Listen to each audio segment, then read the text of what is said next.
wish that we did edit our shows now. That'd be brilliant. Yeah. Hello, Russell. Is that Beyond the Ropes? It is indeed. How you doing? Not too bad. Yourself? Mate. How you doing, fella? Yeah. You there? We are indeed. Yeah. Where are you from anyway? So we're in London. In London, yeah? Yeah. Whereabouts in London? So we're based around Wembley sort of way. Oh, Wembley. I used to live down there. Lovely. Empire Courts, smack up at Wembley Park Tube Station when I was 17. We know where that is. You know where that is near Century Pub? Yep. Oh, the Torch. You know where that is, yeah? Yeah, the Torch. Yeah, that's just up by the Asda there, yeah. Century, yes. Small world, isn't it, mate? It is. I used to work at Cricklewood selling delivering fruit machines in a tranny van. 1987. Excellent. So we thought we'd give you a catch up. What's your first name? There we got Sean, Mike and Dave here. No. What do you want to chat about, mate? Ask me anything you want. So we've seen you're a very popular character on Twitter. So I seem to be very popular, don't I? I used to be. So we definitely wanted to have a chat with you. I think a lot of our followers would have seen your videos. Yeah. Your videos where you had a bit of hopefully dialogue with Eddie Hearn. And Yeah. I used to be friends with Eddie, but I'm not friends now, as you can tell. So what do you make of how Matchroom is kind of progressing now? How much of what? How Matchroom are progressing? What do you kind of make of their situation at the moment? This is what I make of the situation at the moment, right? They've got a conveyor belt in Sheffield, the EIS, near where I live. They've got that on lockdown. Mm-hmm. Any of them amateurs in the GB team, Yeah. they're all Robert McCracken. He's going to say, right, he's good, and he's not good. For example, they didn't rate Tom Stoker up there, did they? So they never signed him Matchroom, did they? Mm-hmm. But all the other ones, they signed, didn't they, more or less? So he's their guy, he's pointing them all out for them. They've got a conveyor belt, so they all signed for Eddie, and Eddie's got Sky as a platform. You can't knock it, but Stevie Wonder could do the job he's doing. They've got Sky as the platform, haven't they? Yeah. Right, so it's pretty simple. McCracken sends them the fighters, he tells them who's good.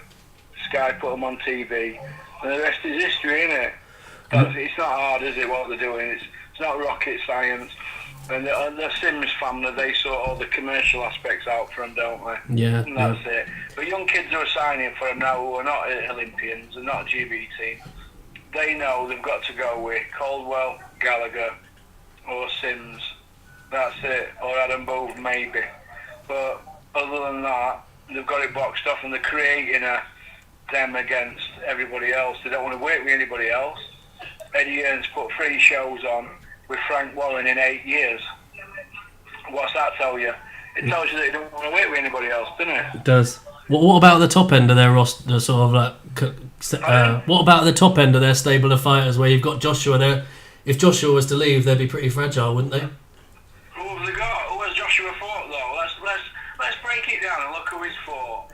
He fought Dillian White, right? Who were a novice coming off a 2-year drug ban. Yeah. And then you've got after Dillian White, who rocked him, but didn't really do much else, and he's still dining out on rocking him. You've got Dillian White, then you've got Charlie Martin. Yeah. He took that belt off Tyson Fury. Yeah. Charlie Martin were fighting a few months earlier, were fighting Tom Dallas. Yeah. And then he finds himself in a fight with Glasgow, who tripped over and did his knee in the 3rd round or 4th round, wherever it were. He got handed the belt, and they paid him $6.5 million to hand that belt over. Mm-hmm. He came over and he got knocked out. After Charlie Martin, they went for Dominic Brazil, who were an NFL football player or college football player. He wasn't much cop.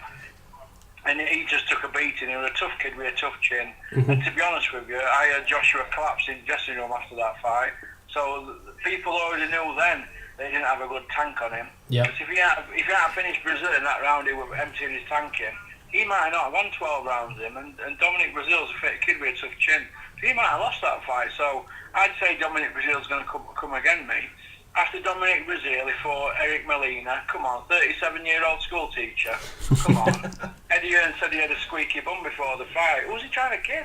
Yeah. Squeaky bum. The guy's a part. The guy's a school teacher and a part-time boxer. His claim to fame when he got one punch in against Wilder, Deontay Wilder. After that, he fought a guy, 18-month on settee, Vladimir Klitschko. He would have been knocked out 3 or 4 times before. Come on. He's 41-year-old.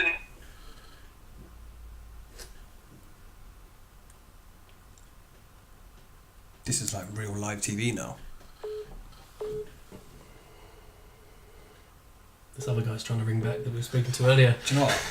Let's just tag Dre in. Fuck Dre off. Keeps ringing back.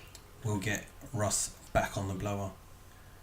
But I think it's not too dissimilar from what we've seen on Twitter. He's not a great fan of the. It's good. It's interesting to hear what he's saying. Going back now.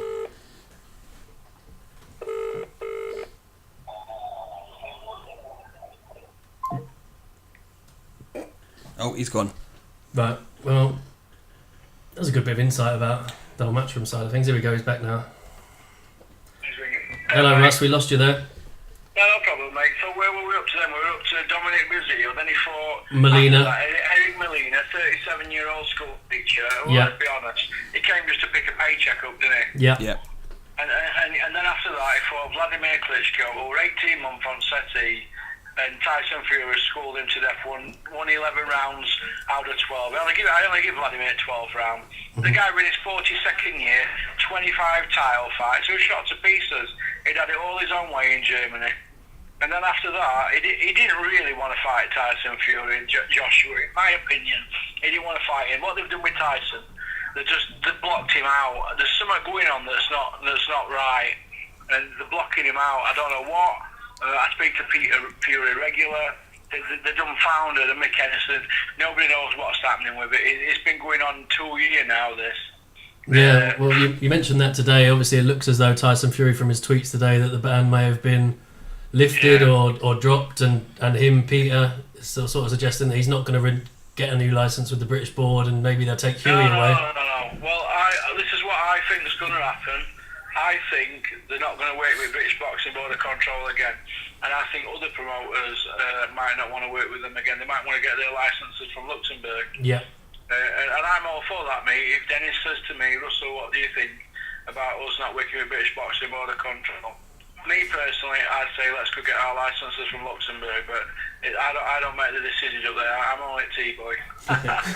but that's what my opinion is, and everything that we do up there at Dennis Hobson Fight Academy, it's all done by, we all sit around a desk and we don't vote, we all have we have our say, and then Dennis decides, he talks to us for 20 minutes, then he decides he's right. But if it's left to me, I would want to work with British Boxing Board of Control, because it stopped me having a manager's licence. Right. I've had nothing but knockbacks from them. So has Peter Fury. Peter's got a training licence, and that's it. But I'm not going to get my licence because I've got a criminal record. So Peter's the same as me. But once you serve your time, that should be it, shouldn't it? Really? Definitely. But I'm all for going with Luxembourg, me. So. And what did you make of the? I think I know what you made, but what do you want to say about the Huey Fury result a couple of weeks ago? I thought Huey won by 2 rounds, and I could see Huey winning by 6 rounds. I couldn't see a Parker win. There were cuffing shots that they were charging him with cuffing shots, and people say Huey didn't throw enough right hands. Yeah, maybe he didn't need to, but he didn't need to, because he was hitting him with a jab all night, wasn't it? Yeah, he caught him with 4 or 5 uppercuts, but Parker didn't really want to engage. To be honest, he just wanted to throw flurrying shots that looked good for judges. So there's something not right in there. Come on, you have to watch the fight back a couple of times. I know people are cynical and say that Huey didn't hit him with any big fat punches on button, but from what I saw close up, he rocked him into ropes a couple of times. But I don't know. Did you have it 118, 110? I don't think anyone who watched it did, apart from a couple of people ringside. What fight are they watching? Yeah. It's scandalous, isn't it? So what do you think if they don't renew their licence or apply for a new licence? I think that Peter Fury, if they don't renew Tyson's licence, I think they'll all sit down. They're a very close-knit family. They're travelling people. I think they'll sit down and say, right, where do we go from here? It's obvious Tyson wants to fight. Why not go get a licence from somewhere else? Let's look at it hypothetically, right? Tyson Fury's not got a criminal record. So he's in his rights to get a licence from any other country. Don't forget, when Tyson was 19, 20-year-old, they went to live with Manuel Stewart for 6 weeks. And they didn't refuse him a visa out there for 6 weeks. And they loved him out there. When he goes to Germany and Holland and that, he's mobbed. Tyson is mobbed. He's a popular kid. When he comes back to England, he's treated like a dog, treated like a mongrel. Yep. So I don't agree with it, mate. And the kid can fight. I've seen him spar many hours. My close friend is one of my neighbours, David Allen. He's sparred 500 rounds with Tyson. Yeah. And David will tell you, you can't lay a glove on him. You can't hit him all your way. You don't hit him. They don't get clips. So they're going to have longevity. They'll be fighting when they're 40, when Joshua's shot to bits when he's 33 with his style. Well, that's what I was going to ask. Do you think that this development increases or decreases the chance of that fight happening now if he's not got a British licence, Tyson? No, I don't think it'll happen. I don't think Eddie wants to risk Joshua with Tyson Fury. Not when he can fight Jared Miller or Dillian White rematch, or Washington, or Pulev. He might even get 2 fights out of Pulev, Joe. Why does he want to risk putting him in with a puncher? I remember going to an after party 18 months ago, and Barry Hearn specifically told me, and I know Barry Hearn very well. He said to me, "Do you think we're going to put Joshua in near Deontay Wilder?" I said, "Why not? It's a good fight." He said, "We're not risking him near him." I said, "Why not?" He said, "David Price has dropped Joshua in the sparring. I'm not going to put him near Wilder," and I still don't believe they want that fight. Now let's look at the situation. In April, they fetched Deontay Wilder over to England to be a pundit at Wembley. Yeah. And they said Wilder were next. Am I right? Yeah. That's what they said. And what he next? No, what he next? It's cool, isn't it? They don't want to fight him. It's true. They don't want to fight him, mate. So that's my opinion anyway. It's good to hear it. Mike, I think you want to ask a question. Yeah, so I mean, I've seen on your Twitter you're promoting the free sports platform a fair bit recently. Do you want to tell us a bit about that and what that's got coming up? Do what, mate? Do you want to talk to us anything about your free sports platform that you've been promoting a fair bit on your Twitter recently? What do you mean about the 13th of October? Yeah. The Swedish Cameron. Yeah, they're definitely that card. Yeah, that's next Friday. That is at Sheffield Ponsford. Sheedy's 18-2 middleweight champion, Commonwealth. Liam Cameron's 19-5. He's a super middleweight coming down. They're both friends, but obviously the last couple of weeks they fell out. And they're going to fight. They're both Sheffield kids. One's a United fan, one's a Wednesday fan. Dennis is a Wednesday fan. I'm a Donny Rovers fan. But I just wanted to get at it. There's going to be a lot of people there on the night. Furies are coming. Pete, Huey, I don't know if Tyson will be there, but he's welcome. Robbie needs to come in. Glenn McClory is going to be a pundit. John Rawlins was going to be a presenter, but he's pulled out. He's got something on that night, so I don't know who's going to be the presenter on the free sports thing. But like, it might be Robin Reed and Glenn McClory doing work with another guy. Ingram Jones, Bayloric TV. He's going to be doing the work in the background. You know, like what IFL do. You know, interchanging rooms before and after. And it's like 80% sold out already. I think it was about 2,000.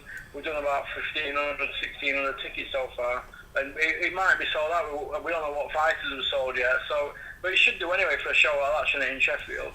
So it should be a good night, mate. And I hope it's goes on all right. Yeah, we wish you every success with that. Well, like, innit? Do you think? Yeah, it's something we're looking forward to. Any free boxing that we get on TV is really great for us. It's going to be on Freeview, Channel 95, Sky Channel 424, and it's free. We're not charging anybody, and we don't have any long-term plans to charge pay-per-view. The simple reason is, I don't know if you know Dennis, who I work for. He's also a good friend, my best pal probably, but he lives in Jersey, right? He owns hotels in Jersey. He's a multi-millionaire. He's not in boxing for money. He's in it to create something, right? He's in it to create something.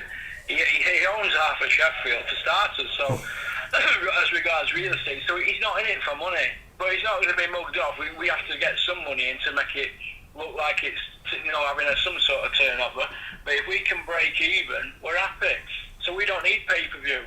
Whereas other boxing promotions, I'm not going to say no names, but you know what I'm getting at. Yeah. All they think about day and night is money.